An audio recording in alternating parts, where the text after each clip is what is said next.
I guess we need to cut out that first few seconds of black screen. How we doing, T? I was not prepared for that. I was like, I don't think since you redid it, I haven't heard the talking over it. And all of a sudden it started You, talking. I was like, wait, are you talking right now? What? And then I was like, no, you're muted. What's happening? What's wait, am I happening? talking? Wait, I'm talking? What's happening? It was Okay. from the last dead one we did because it was the audio that was available saved in the system. Gotcha. Welcome to Wook Club, everyone. We have a Grateful Dead show this week from 7/12/90 at RFK Stadium, and I have said, and I will probably say for the rest of my life, it's the best Dead show I ever personally saw. Rained, and I mean, they would have canceled it in the current climate of concerts. The way they cancel stuff, if there's some drizzle these days, would have been done. But it's just an absolute barn burner. What did you think? I was really kind of shocked because when you look at the set list, you're not exactly blown away by a lot, especially set 2. I mean, you have like Victim of the Crime, Foolish Heart, a Watchtower, of Dear Mr. Fantasy with a touch of Greater Clothes. You're kind of like, what do you, the greatest, like, how, okay, like set list wise, it's like a lot of new shit, a lot of like, whatever. Yeah. But man, I gotta tell you, it's almost I don't know. Every song is played so well. They're so good. It's crazy. Like it's an absolute master class of it's crazy that it was raining and I don't know. I mean, it's like And it was playing. at a stadium, 80,000 Yeah, people. I mean, it's like playing when you're sick, and you like Jordan when he's sick, you play like better, and you have that little mhm. extra sometimes instead of like playing like Prince at the Super Bowl in the rain. Like you have that little extra to it, a little extra sauce, and this show is all sauce. Like it's fucking Yeah. fire. Like it's crazy. I was blown away. And some of these songs, like I said, like they're not your favorite. Like Victim of the Crime, like Foolish Heart. You're like, man, like I always will talk about them when we get to them. I always liked them because I like loved that album because of when that album came out in my life and like what that album was to me. And like there was like 3 Brent songs on that album, and I loved Right. those Brent songs on that album. So like I always was partial to that album, and when I heard those songs live or heard those, I was always excited, even though a lot of people were like, man, it's like that. These were the best I've ever heard these songs played. Like this was amazing. They sounded so good, and like it was, yeah. So we'll get into it, but yeah, good Yeah, call. no slow song out of space, which I loved. I absolutely loved. Yeah, And I tell you what, every one of these songs I would want to hear except for 2 in the first set, but everything else that was played this night would have been on my list of I'll take this tonight. yeah. The first set is remarkable, and the second set is, I mean, the way every song is played is fantastic. So it's fun, great show. Yeah, a note about this is the last time I saw Brent too, and it's a very interesting place for the band because generally Brent had 2 songs a night at this point, one in the first set, one in the second set, and they were playing better than they ever had. And then Brent had to go be a knucklehead. Anyway, we get the Sam Cooke classic opening. Everybody gets their vocals warmed up, a little vamp for the band. I think it's one of the best openers because you aren't thrown into the fire. Yeah, definitely. Yeah, and I mean, even at this weird opener for as the weather goes too, I thought was kind of funny because like after you explaining everything and hearing and even reading some of it and stuff, like yeah, it was a pretty heavy, wet. So I don't know, interesting opener on that as well. Kind of a funny, but to your point, it kind of like gets the legs stretched, and it's like one of those songs that's easy entry, easy to start with because You sway a little. yeah, it's easy. It's fun. It's an easy opener, and it did its job here, which then of course leads it into the song that I feel like whenever you get one of these early in a first set, shit's on, right? It's gonna be Like it's good. a Samson and Delilah in the second set. Like this is one of those songs that like let's get on with the show. Let's go. Like they bring it. Yep. Like this is always fun. And I thought this was a perfect setup for that. And God, it was so good. Like it was such a good stranger. Fucking Bobby was crushing. Like so in sync. The jam out of it towards the end of it was so fantastic. And like Jerry and Brent starting here, I think I mean, Brent was so on fire all night, both with his singing and his playing. It was so recognizable, I thought, and it started with this song. Like I thought it just like Who had a greater love? who had a greater bromance, Jerry and Brent or John and Clemente? I know it's very similar, right? I mean, I was thinking that it's funny. I was actually thinking about that earlier. He always looks. Listen to We, you know, Brent was his party buddy too, so they Right. probably had a million inside jokes. You know. Yep. For Fantastic. sure. I love Stranger. I that's probably my favorite opener, and this was a really strong version. I'm so glad that the recordings that exist too are just sound so good. Even back then, the soundboards came out not long after the show, and we were all like drooling. Then we get a third opener with Bertha. Yeah. And a ripper. Like, and I mean, this is what you kind of like. This is where I don't know. You start to feel the presence of the rain, Something special. Right, the presence of the rain, and like okay, like they're kind of on, and like these songs are playing really well. Like really sounds good. The rainstorm line, the crowd just everybody knew the rainstorm line was coming, and we were all like, "Yeah, we're wet." Fuck yeah, love those. That's perfect. Perfect. I like when they did that, when they catered. Too, oh yeah, always. Yeah, for sure. Yeah, I made it more. And then we get the Brent tune. I always wish that this one had have ended up in the second set, because I feel like the instrumental break had so much potential to be a jam vehicle. Yeah. Again, this is one of those Brent songs on that album on Built to Last. Like I loved Built to Last. I love that album for what I don't know. Again, I bought the cassette, but I bought it in that like large card deck, so it came in a giant dead card, and then it had the card deck in it of the cards, and then the tape, the cassette, and like all that shit. And I fucking wore that tape out. Like I love that. And Brent's too, like I Will Take You Home, and the other just a little light. We Can Run was one there, Little Light and Blow Away. Yep. I mean, it just, so anytime I heard, like I said, those, and then even like all the other songs on the album, I was just always like Picasso Moon. I don't know. I just, it was such a fun album Picasso for me. Moon. Yeah, it was a fun album for me. And when you got those songs, I felt like they were fun songs in the later stages of the Dead. So to hear this one there, I always liked it. I liked it. I did like it in the first set because I always thought it was kind of a ripper, and it just kind of had that like extra mustard on it to kind of get you really kind of going in the first set. Like it was a perfect first set tune. And you know, the way Brent always sounded and played, like he always kind of brought that extra juice with it. So I thought it was a great spot for it here too. Like just, it was so good. Right. Yeah. Queen Jane is not my song. My mother is named Jane. So it always just, I did not want to be high and at a Grateful Dead show and have them singing about someone with the same name as my mother. And there's a line in it that's like, your mother sends back all your invitations and something. I was just like, get out of here with that, Bobby. But it was a strong version, a version that you would say was up there in the top 10 versions of the song. For sure. And I liked, like, I'm always a fan of this. Is one of my favorite Bobby covers. Like, I love this. I love when he sings this song. I think it's great. And this one, yes, I thought this, I was like, wow, top notch. You know, when they make like an album, this whole show feels like an album. Like it just, it's so good. Like it's just everything about it sounds so fucking good. So yeah, this was another one of those. I thought Bobby crushed it.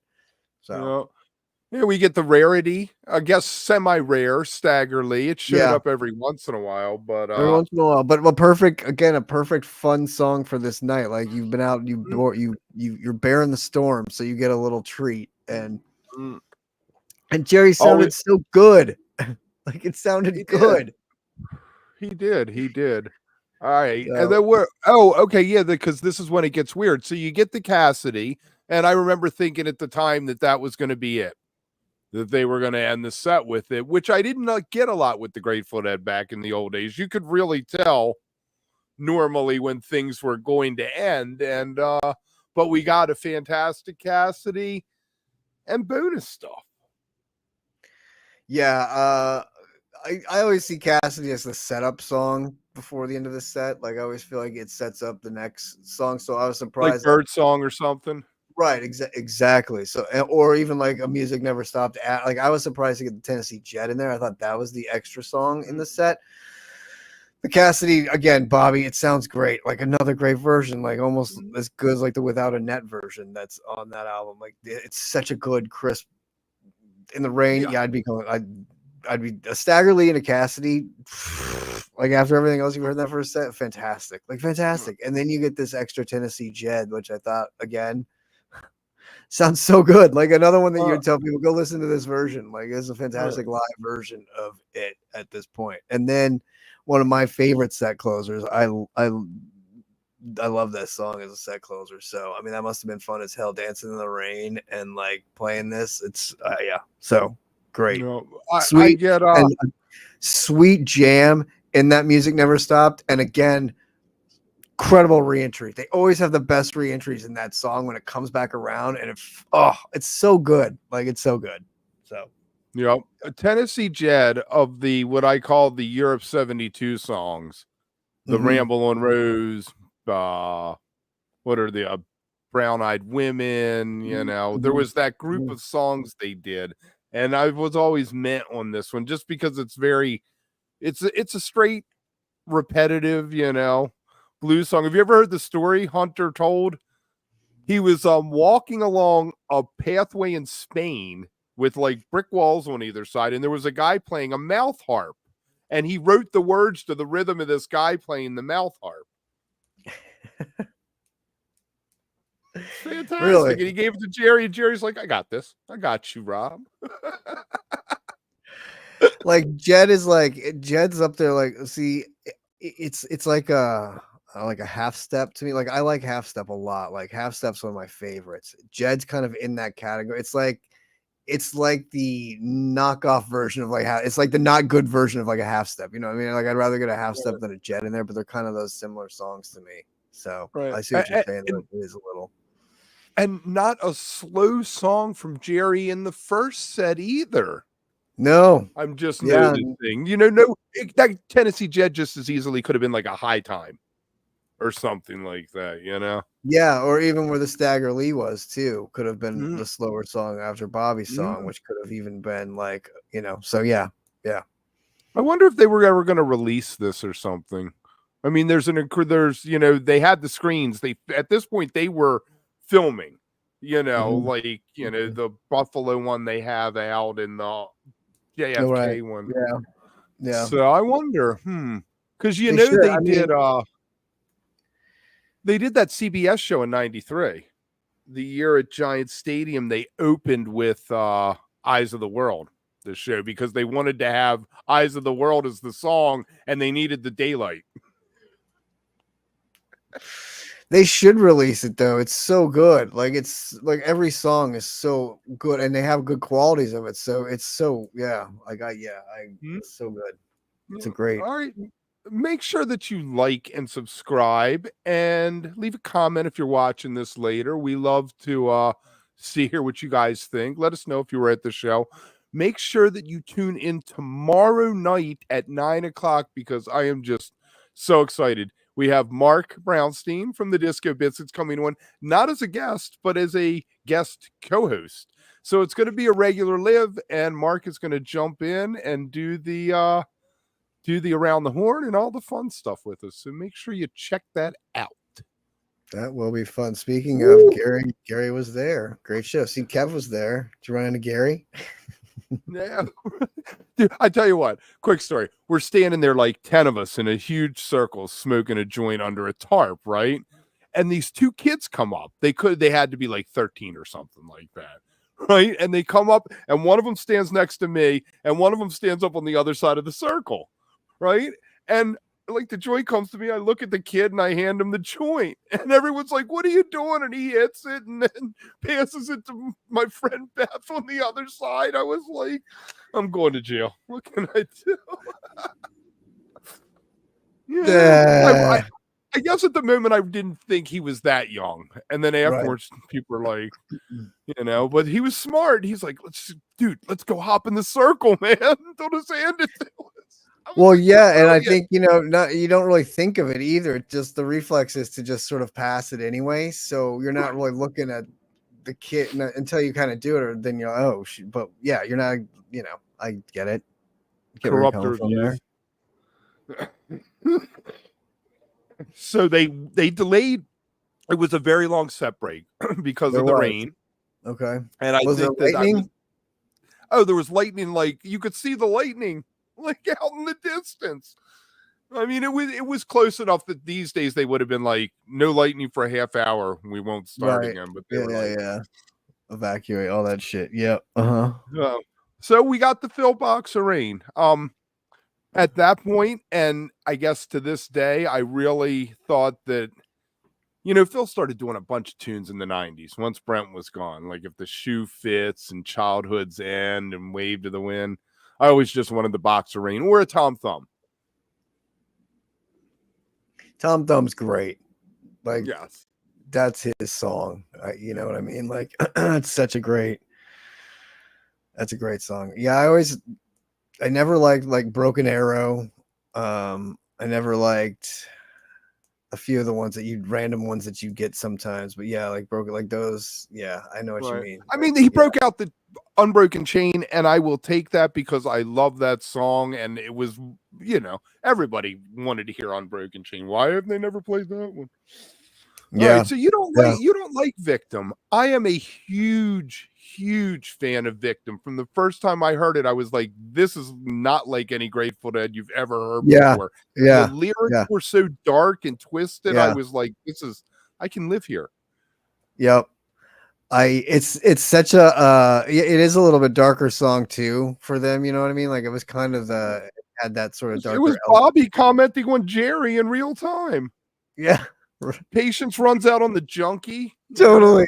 And the way that song has just sort of the darker overtones to it. I think I got the outro jam was like a little mini Evil Space every time.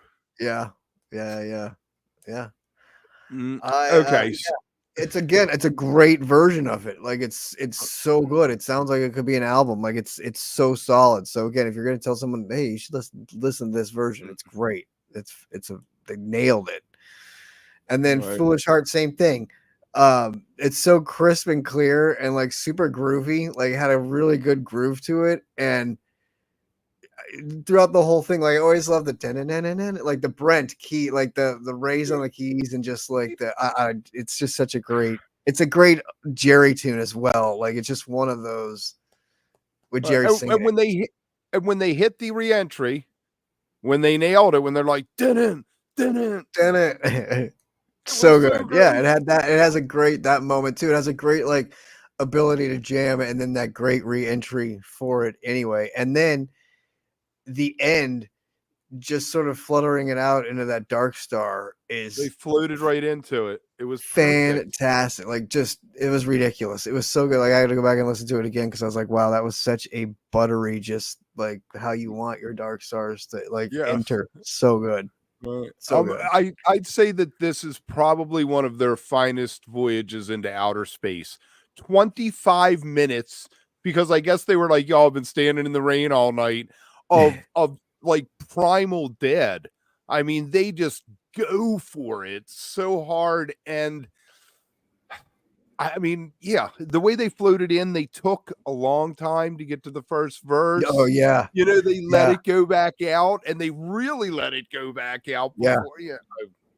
I cannot give enough superlatives for this. If you're watching this later and you hadn't heard it, you should really listen to it. It's I used to have a tape that was that and drums I had on one side of a 50-minute tape, because it was just so much improvised and weird music. I was like, this is great driving music.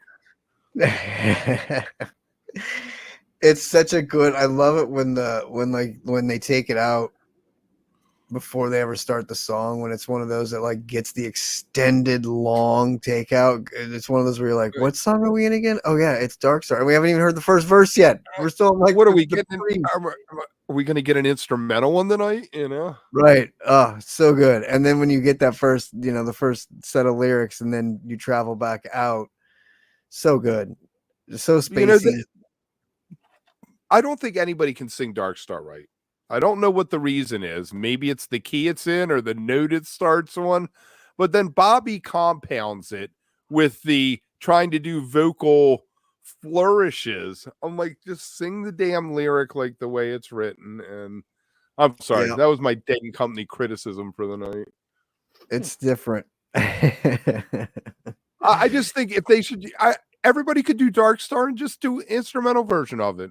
We don't need to hear the words to it. It's got what, like 5 lines, 6 lines, right? Dude. Right. And all you need is the notes, right? Like you just need the opening notes to get into it, and then that to come back around at some point into it, and whatever. And everybody would be singing. Everybody would just sing it on cue, probably in the audience. It would be beautiful. And if you really had to, you could just practice that opening line and crush that, and then just take off again and not worry about it, or just get to, you know what I mean, the takeoff point again and go. So yeah. Well, yeah. Oh, drums. I love this drum space segment. I'm obviously, if I put it on a tape, and when you saw them live at this time, I mean, you saw like UNL, and you're standing there in the crowd in front of those speakers. Those drums were the loudest thing in the world. I mean, you felt it in your bones, you know? Yeah. Oh yeah. Like the always. Yeah.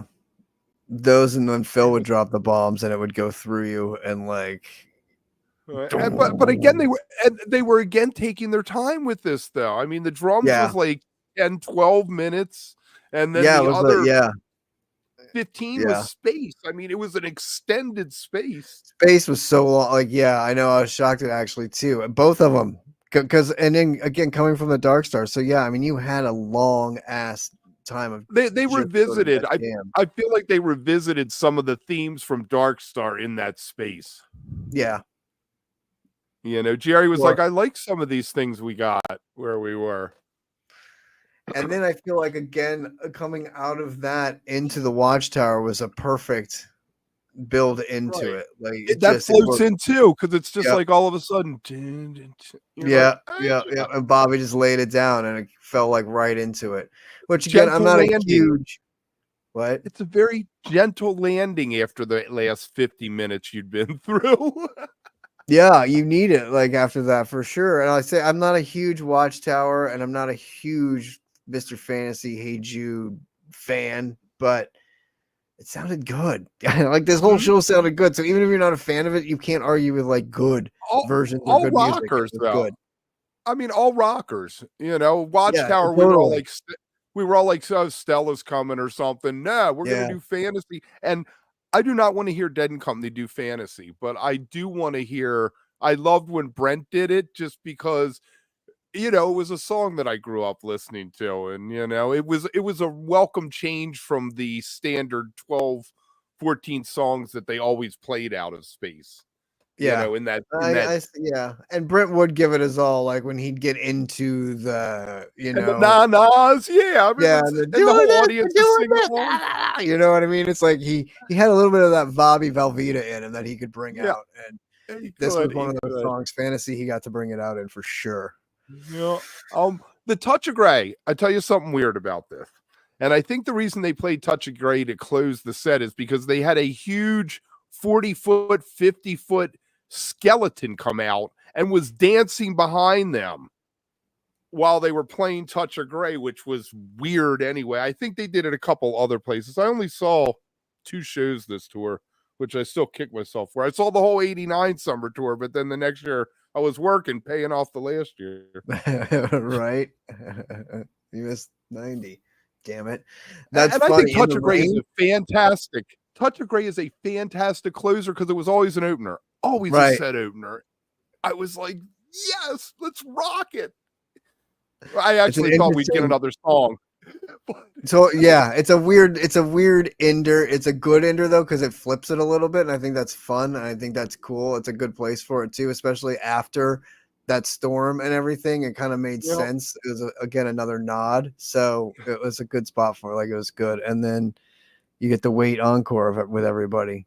You know what? You know what's always like haunted me when I hear the Wait is Brent this night with the "I gotta go, but my friends can stick around" line, because I never saw him again, and I hear that and I get a little misty still to this day. You know? Yeah, that's kind of crazy. That's true.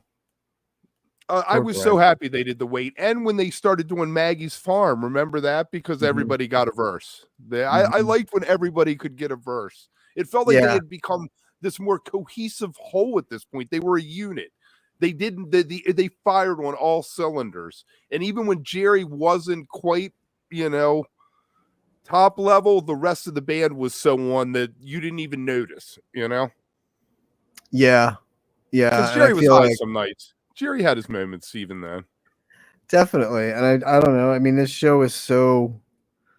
Well, yeah, the Wait always a good one, because yes, it was always fun to see them all get a verse, and everyone always like seemed to cheer loud, like when Phil got his verse, because you get to hear him sing, and it was always fun because everyone, Jerry did the set, right, and it was a great like sort of ender to close it. But yeah, I mean, this whole tour was fantastic. This show in particular, like I said, looking at it on paper, you're like, okay, well, okay. But then every version of these songs is so fantastic. Like they're totally the sellable ones that you would make people listen to. So really good show, like really fun, good choice, good call. So the question becomes, do we want to just spin and pick the Fish show? Because I don't think we want to drag Brownie through us picking the Fish show tomorrow. Or should we do one of the ones, a couple people threw out some 99 ones. We've never done a 99 show. Maybe we can pick one of the ones off Discord. If you haven't joined the Discord, find the link down there and go over and tell us what you want us to hear, and maybe we'll do it that way. We'll ask Tim tomorrow. I can't. He'll say we were making decisions without him. We can't make the executive decision without Tim. He'd kill us. He'd be like, "Well, you fuckers picked the show. Like, what the fuck? You guys, what show's this?" All right, yeah. So we'll figure that out. Join the Discord. Go over, check it out, and join the Discord. We don't have an out video, do we? No, I think we just have the music. So I'm gonna play the music right now. Here it comes. And there it is, and then we're just going to end the stream. But thanks for watching, everybody. I hope you enjoyed the show that we reviewed, and enjoyed the show of us reviewing the show that we reviewed. So, anyway, hit us up on socials. We'll see you tomorrow. See ya.